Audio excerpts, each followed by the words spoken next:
Hello दोस्तों, welcome back to my channel. अगर आपने अभी तक मेरे चैनल को सब्सक्राइब नहीं किया है तो जल्दी से मेरे चैनल को सब्सक्राइब कर दें। आज मैं आपके लिए एक न्यू चाइनीज ड्रामा एक्सप्लेन करने वाली हूँ जिसका नाम है आई मे लव यू। एपिसोड 1 की शुरुआत में हमें इस ड्रामा की फीमेल लीड को दिखाया जाता है जिसका नाम तेंगशिन है। तेंगशिन बताने लगती है कि इसके बॉस का नाम तेंग्यू है और इसे तेंग्यू पर क्रश है, इसीलिए ये इसी की कंपनी में काम करती है। लेकिन कहने लगती है कि मैंने नहीं सोचा था कि तेंग्यू मेरी बेस्ट फ्रेंड को चेस करने के लिए मेरी मदद मांगेगा, लेकिन तेंग्यू ऐसा करने में नाकाम हो गया है, इसीलिए मेरे पास फिर से मौका आ गया है ताकि मैं तेंग्यू को चेस कर सकूं। दूसरी तरफ इस ड्रामा का मेल लीड तेंग्यू अपनी कंपनी में दाखिल हो रहा होता है और ये किसी से फोन पर बात कर रहा होता है कि ये घर हमारे पास 3 जनरेशन से है, अब तुम इस घर का डिजाइन कैसे बदल सकते हो। लेकिन तेंग्यू इस जगह पर फिल्म और टेलीविजन बेस बनाने वाला होता है। ये जिससे बात कर रहा होता है उसका नाम यूफेंग होता है। वो तो ऐसा करने के लिए नहीं मान रहा होता, लेकिन तेंग्यू कहता है कि ऐसा ही होगा। अब कुछ देर बाद इसका सिस्टर आदर बताता है कि उसने कॉन्ट्रैक्ट साइन कर लिया है, वो कल ये घर छोड़कर चला जाएगा।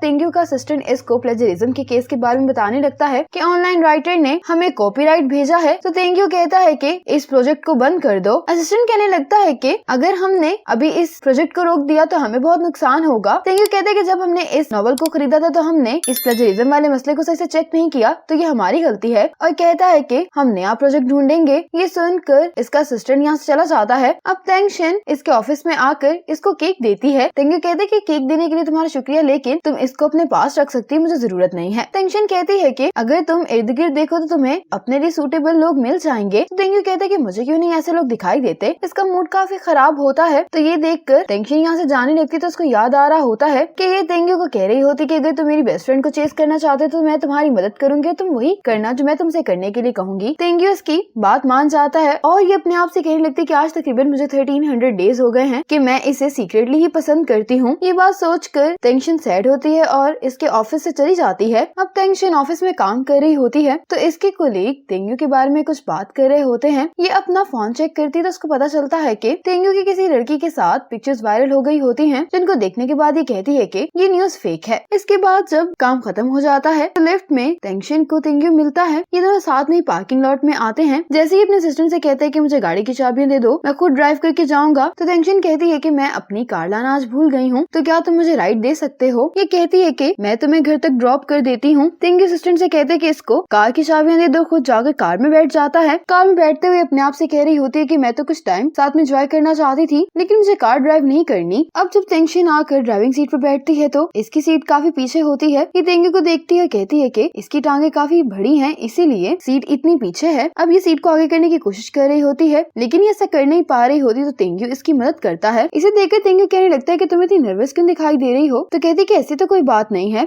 अब जब तेंगशिन यहाँ से कार लेकर जाने लगती है तो ये देखती है कि असिस्टेंट ने इसकी कार ढूंढ ली है। ये जल्दी से कार को दूसरी साइड पर मोड़ लेती ताकि तेंग्यू ना देख ले, वरना इसको बिला वजह की एक्सप्लेनेशंस देनी पड़ेंगी। लेकिन ऐसा करते हुए इसका सारा ध्यान अपनी कार पर होता है, इसीलिए इनकी टक्कर होने वाली होती है, लेकिन तेंगशिन टाइम पर ब्रेक लगा लेती है। ये देखकर तेंग्यू कहने लगता है कि क्या तुम वाकई में इस कार को ड्राइव कर सकती हो, क्यों ना मैं ड्राइव कर लूं। तो ये कहती है कि मैं आपको कैसे ड्राइव करने दे सकती हूँ, तुम आराम से बैठ जाओ, मैं बहुत अच्छी कार चलाऊंगी। फिर जब ये लोग जा रहे होते हैं तो तेंग्यू से कहने लगता है कि तुमने तो मुझसे वादा किया था कि तुम अपनी दोस्त को चेस करने में मेरी मदद करोगी, लेकिन तुमने जो भी मुझे जानकारी लाकर दी थी वो सब गलत थी। तो तेंगशिन कहती है कि ऐसा इसलिए क्योंकि मेरी दोस्त तुम्हें पसंद नहीं करती। ये बात सुनकर तेंग्यू अपसेट हो जाता है। दूसरी तरफ तेंग्यू के घर पर इसकी मॉम डैड के साथ बात कर रही होती है कि ये 30 इयर्स का हो गया लेकिन अभी तक इसकी कोई गर्लफ्रेंड नहीं है, अगर ऐसा ही चलता रहा तो इसकी शादी कब होगी। डैड तो कह रहे होते हैं कि तुम फिक्र नहीं करो, तो इसकी मॉम कहने लगती है कि मैं कैसे फिक्र नहीं करूँ, अगर अभी इसकी कोई गर्लफ्रेंड नहीं होगी तो फिर जब ये अपनी 40s में पहुंच जाएगा तो तब कौन इसको पसंद करेगा। अपने मॉम डैड की सारी बातें तेंग्यू की बहन सुन रही होती है। तेंग्यू जब घर पर आता है तो ये अपनी बहन से मॉम डैड के बारे में पूछता है, तो बताती है कि वो झगड़ रहे थे। तेंग्यू से पूछता है कि क्या तुम फिर से मुश्किल में फंस गई हो, तो ये कहती है कि इस दफा आप मुश्किल में हैं। तेंग्यू पूछता है कि मुझे सारी बात बताओ कि आखिर मॉम क्या कह रही थी, तो इसकी बहन इसको सारी बात बताने लगती है। अब तेंग्यू के पेरेंट्स तो एक दूसरे से नाराज होते हैं, बात भी नहीं कर रहे होते। तेंग्यू कहता है कि प्लेजरिज्म वाले मसले के कारण करंट प्रोजेक्ट रुक गया है और अगर मैंने 3 महीने महीने के अंदर इस प्रोजेक्ट को रिप्लेस करने के लिए कोई और प्रोजेक्ट नहीं ढूंढा तो फिर कंपनी को काफी नुकसान होगा। और फिर अपनी मॉम की तरफ देखकर कहने लगता है कि इन 3 महीनों में मैं 30 इयर्स का हो जाऊंगा और उससे पहले अगर मैंने गर्लफ्रेंड ना ढूंढी तो मेरी वैल्यू मार्केट में पड़े खराब वेजिटेबल्स की तरह हो जाएगी। ये अपने पेरेंट्स से कहता है कि आप दोनों भी कंपनी के शेयर होल्डर्स हैं, लेकिन मैं इन 3 महीनों में सिर्फ एक ही काम कर सकता हूँ, तो अब फैसला आपके हाथ में है। मॉम तो कहती है कि तुम अपने लिए गर्लफ्रेंड ढूंढो और डैड कहते हैं कि नया प्रोजेक्ट तलाश करो। तेंग्यू अपने मॉम डैड के पास आकर बैठ जाता तो डैड इसको आहिस्ता से कहते हैं कि अपनी मॉम को संभालो। तेंग्यू प्यार से अपनी मॉम को कहने लगता है कि आपकी बहुत सारी फ्रेंड्स हैं और अगर आपके शेयर्स को नुकसान हो गया तो आप उनके सामने काफी एम्बैरेस हो जाएंगी। ये बात सुनकर लग रहा होता है कि इसकी मॉम अपना फैसला चेंज कर लेंगी और फिर ये दोनों अपने पेरेंट्स को डिनर करने के लिए ले जाते हैं। दूसरी तरफ घर पर तेंगशिन एक नॉवल को देखकर कुछ सोच रही होती है और फिर उसको याद आता है कि असिस्टेंट गाओ ने तो इसकी कार देख ली थी और अगर इसने तेंग्यू को बता दिया कि मैंने झूठ बोला था तो मैं तो तेंग्यू के सामने बहुत ज्यादा एम्बैरेस हो जाऊंगी। तो सोचती है कि मुझे असिस्टेंट गाओ को किसी तरह से चुप करवाना होगा। अगली सुबह ऑफिस में तेंगशिन असिस्टेंट गाओ के पास आती है। ये 2 बैग्स इसके टेबल पर रखती है और कहती है कि मैं तुमसे ही मिलने आई हूँ। तेंगशिन कहती है कि मैं कल के लिए ये ब्रेकफास्ट लाई हूँ। तो असिस्टेंट गाओ कहता है कि क्या ये कार के बारे में बात कर रही है या नहीं। तेंगशिन सोचती है कि मुझे लगता है कि मैंने बात क्लियर कर दी है, इसको अब समझ जाना चाहिए। असिस्टेंट गाओ सोचने लगता है कि आखिर इसने क्यों झूठ बोला होगा। फिर कहता है कि क्या ये तेंग्यू को लाइक तो नहीं करती। इसके सवाल का जवाब तेंगशिन अपने ख्यालों में दे रही होती है कि मैं तेंग्यू को काफी लंबे अरसे से पसंद करती हूँ, इसलिए अब तुम मेरे रास्ते में नहीं आ सकते। इतने में यहाँ पे तेंग्यू आ जाता है, उनसे पूछता है कि क्या कुछ हो गया है। तो तेंगशिन कहती है कि मैं तो असिस्टेंट गाओ के लिए ब्रेकफास्ट लेकर आई थी, कहकर यहाँ से चली जाती है। असिस्टेंट गाओ ब्रेकफास्ट का एक बैग इसको देने लगता है, लेकिन तेंग्यू कहता है कि मुझे इसकी जरूरत नहीं, कहकर ये अपने ऑफिस में चला जाता है। ऑफिस में आने के बाद तेंग्यू तेंगशिन का वीचेट चेक कर रहा होता है तो इसने पोस्ट की होती है कि आज ब्रेकफास्ट में इसने ड्राई फिश खरीदी है। इस पोस्ट को देखकर ये सोचने लगता है कि आखिर इसके दिमाग में सारा दिन चलता क्या रहता है। ये बाहर आता है तो असिस्टेंट गाओ से कहते हैं कि तुमने अभी तक ब्रेकफास्ट क्यों नहीं किया। तो कहता है कि मैं काम करके ब्रेकफास्ट कर लूंगा, लेकिन तेंग्यू इसको देख रहा होता है तो ये अब ये ब्रेकफास्ट निकाल कर खाने लगता है, लेकिन इसको अच्छा नहीं लग रहा होता। तेंग्यू से पूछता है कि क्या तुम्हारी कोई गर्लफ्रेंड है। तो असिस्टेंट गाओ कहने लगता है कि क्या मेरी भी गर्लफ्रेंड हो सकती है। तो तेंग्यू इसको कहता है कि खड़े हो जाओ। तेंग्यू इसको देखकर कहने लगता है कि अगर मुझे सही से याद है तो तुम मेरे से 3 साल छोटे हो, काम में भी तुम्हारा एटीट्यूड काफी सीरियस है और तुम हैंडसम भी दिखाई देते हो। ये कहने के बाद तेंग्यू ऑफिस में जा रहा होता है और इसे कहता है कि अपना ब्रेकफास्ट खत्म कर लो। तो ये कहने लगता है कि मैं पहले ही ब्रेकफास्ट कर चुका हूँ। तो तेंग्यू कहता है कि तेंगशिन तुम्हारे लिए ब्रेकफास्ट लेकर आई है तो तुम्हें ये सारा खत्म करना होगा। ये कुछ कहने ही वाला होता है कि तेंग्यू अपने ऑफिस में चला जाता है। अब तेंग्यू को तो लग रहा होता है कि शायद तेंगशिन असिस्टेंट गाओ को पसंद करती है। अब तेंग्यू एम्प्लॉयज के ग्रुप में तेंगशिन की पोस्ट पर कमेंट करता है तो सभी एम्प्लॉयज गॉसिप्स करने लगते हैं और ये तेंगशिन को देख रहे होते हैं, लेकिन तेंगशिन को कुछ भी समझ नहीं आती कि आखिर हो क्या रहा है।